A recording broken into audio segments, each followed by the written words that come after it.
Bom dia, meus irmãos, meus amigos aqui do nosso grupo, Grãozinhos no Caminho, do nosso canal do YouTube. Sejam todos bem-vindos mais uma vez, mais uma quarta-feira, hoje, dia 1º de outubro de 2025, ao nosso pequeno estudo, a nossa leitura diária do Evangelho segundo o Espiritismo, do Livro dos Espíritos, nossos grãozinhos no caminho dessa quarta-feira. Hoje nós estamos aqui no Evangelho, já no capítulo 11, amar o próximo como a si mesmo. O maior mandamento. Os fariseus, tendo sabido que ele tinha feito calar a boca aos saduceus, reuniram-se, e um deles, que era doutor da lei, veio lhe fazer essa pergunta para o tentar. Mestre, qual é o maior mandamento da lei? Jesus lhe respondeu, amareis o Senhor vosso Deus de todo o vosso coração, de toda a vossa alma e de todo o vosso espírito. É o maior e o primeiro mandamento. E eis o segundo, que é semelhante àquele. Amareis vosso próximo como a vós mesmos. Toda a lei e os profetas estão contidos nesses dois mandamentos. São Mateus. Fazei aos homens tudo o que quereis que eles vos façam, porque é a lei e os profetas. São Mateus. Tratai todos os homens da mesma forma que quereríeis que eles vos tratassem. São Lucas. O reino dos céus é comparado a um rei que quis tomar conta aos seus servidores, e tendo começado a fazê-lo, se lhe apresentou um deles que lhe devia 10.000 talentos. Mas como ele não tinha os meios de lhes restituir, seu senhor recomendou que o vendessem, a ele, sua mulher e seus filhos, e tudo o que ele tinha, para satisfazer a sua dívida. O servidor, lançando-se-lhe aos pés, suplicou-lhe, dizendo, Senhor, tende um pouco de paciência e eu lhe restituirei o total. Então o senhor desse servidor, tocado de compaixão, o deixou ir e remiu-lhe a dívida. Mas esse servidor, mal tendo saído, encontrando um de seus companheiros que lhe devia 100 dinheiros, tomou-o pela garganta, quase sufocando-o, e dizendo-lhe, restituí-me o que me deves. E seu companheiro, lançando-se-lhe aos pés, suplicou-lhe, dizendo, tende um pouco de paciência, e eu vos restituirei o total. Mas ele não quis escutá-lo, e se indo, fê-lo colocar na prisão, para nela o ter até que lhe restituísse o que lhe devia. Os outros servidores, seus companheiros, vendo o que se passava, extremamente aflitos, foram informar a seu senhor de tudo o que havia ocorrido. Então o senhor, fazendo-o vir, lhe disse, mau servidor, eu vos isentei de tudo o que me devíeis, porque me pedistes isso. Não seria preciso, pois, que tivesseis piedade do vosso companheiro, como tive piedade de vós? E o Senhor, encolerizado, o entregou às mãos dos carrascos, até que pagasse tudo o que lhe devia.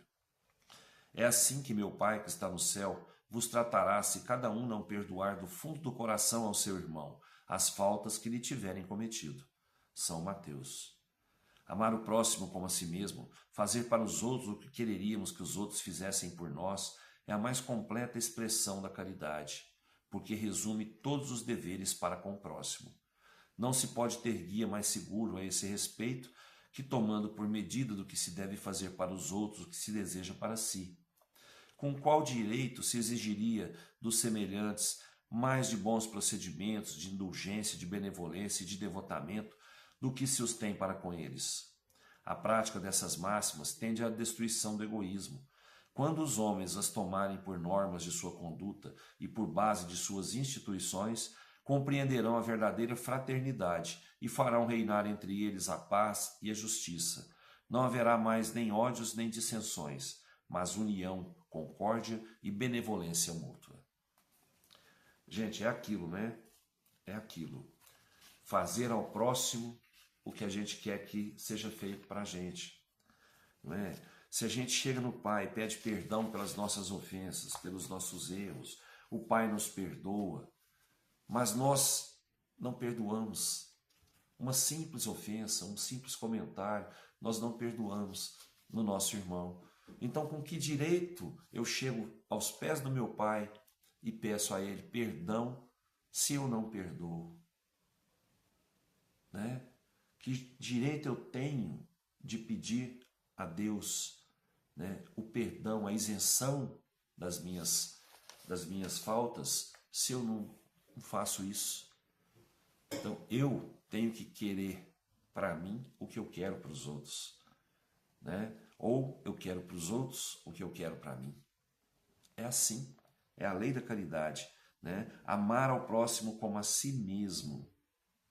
Então, o que quer dizer? Amar ao próximo como a si mesmo. É fazer ao próximo aquilo que eu quero que seja feito para mim. É isso, simplesmente. É o maior mandamento. Amar ao próximo como a si mesmo, né? E fazei aos homens tudo o que quereis que eles vos façam. É a lei e os profetas. Vamos pensar um pouquinho nisso, porque isso é profundo, né? É profundo e é difícil.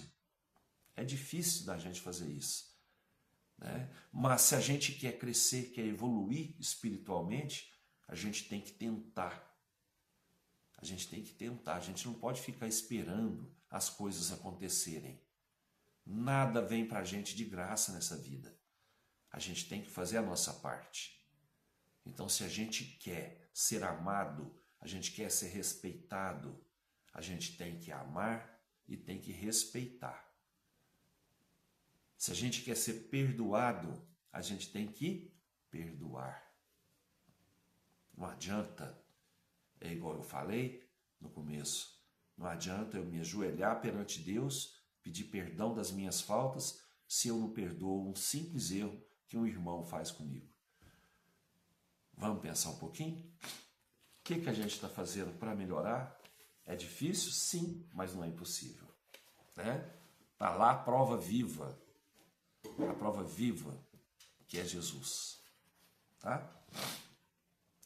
Livro dos Espíritos traz para a gente o capítulo 2, o livro 4, Penas e Gozos Futuros, a questão 973.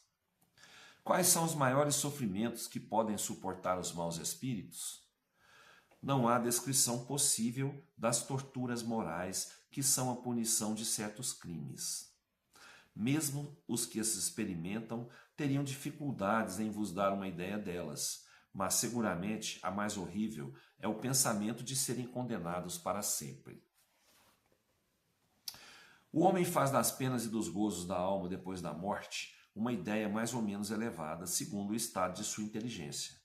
Quanto mais ele se desenvolve, mais essa ideia se depura e se liberta da matéria. Ele compreende as coisas sob um ponto de vista mais racional e deixa de prender à letra as imagens de uma linguagem figurada. A razão mais esclarecida, nos ensinando que a alma é um ser todo espiritual, nos diz por isso mesmo que ela não pode ser afetada pelas impressões que não agem senão sobre a matéria. Mas não se segue disso que esteja isenta de sofrimentos, nem que não receba a punição de suas faltas. As comunicações espíritas têm por resultado nos mostrar o estado futuro da alma, não mais como uma teoria, mas como uma realidade. Elas colocam sob os nossos olhos todas as peripécias da vida de além-túmulo, mas nos mostram ao mesmo tempo como consequências perfeitamente lógicas da vida terrestre. E ainda que liberto do aparelho fantástico criado pela imaginação dos homens, elas não são menos penosas para aqueles que fizeram mau uso de suas faculdades. A diversidade dessas consequências é infinita, mas pode-se dizer em tese geral: cada um é punido naquilo que pecou. É assim que uns o são pela visão incessante do mal que fizeram, outros pelos desgostos, pelo medo, pela vergonha, pela dúvida, pelo isolamento, pelas trevas, pela separação dos seres que lhes são caros, etc. Gente, então, o maior sofrimento que os maus espíritos sofrem, para mim, é pelo remorso, né? Pelo remorso do que fizeram. Por verem que tudo aquilo que praticaram aqui na Terra, eles estão sentindo hoje, né? No espírito deles. Né? Uma tristeza enorme por não poder estar aqui convivendo, né, com a matéria e vendo que toda a maldade que eles fizeram aqui na Terra, ou outro plano que seja, toda a maldade que eles fizeram retorna a eles. E retorna muito mais forte, porque não tem a matéria ali para isolar, para segurar alguma coisa. Né? Então a cobrança, a própria cobrança interior, é o maior sofrimento desses espíritos maus, né? E por isso eu acho até que eles relutam em ver o lado bom, o lado da luz, o lado do amor, né? Por tanta vergonha, pela vergonha, mas ainda praticam o mal, né? Para tentar, eu acho sim, né? Opinião minha, para tentar aliviar um pouquinho esse sofrimento deles lá, mesmo sem saber, né, que estão adquirindo mais carga para cima das costas. A gente é cobrado pelo aquilo que a gente pratica. Se a gente está aqui praticando mal, gente, a gente vai continuar praticando mal lá no outro plano. Que sentido teria isso? Se a nossa vida aqui é para aprendizado, crescimento, progressão, e nós regredirmos, continuando sabendo tudo que a gente sabe hoje, né, sobre a vida espiritual, e continuar praticando o mal, fazendo coisas erradas, que sentido teria isso, né? Vamos pensar um pouquinho. Desejo a todos aí uma ótima quarta-feira, com muita saúde, muita paz, muita luz, muito amor no coração e bastante trabalho para nós, né? Vamos procurar um pouquinho mais abrir nosso coração, praticar mais a caridade, porque essa terra está precisando da caridade e nós precisamos praticá-la para que a gente possa recebê-la dentro da gente mesmo, né? Que Jesus nos abençoe.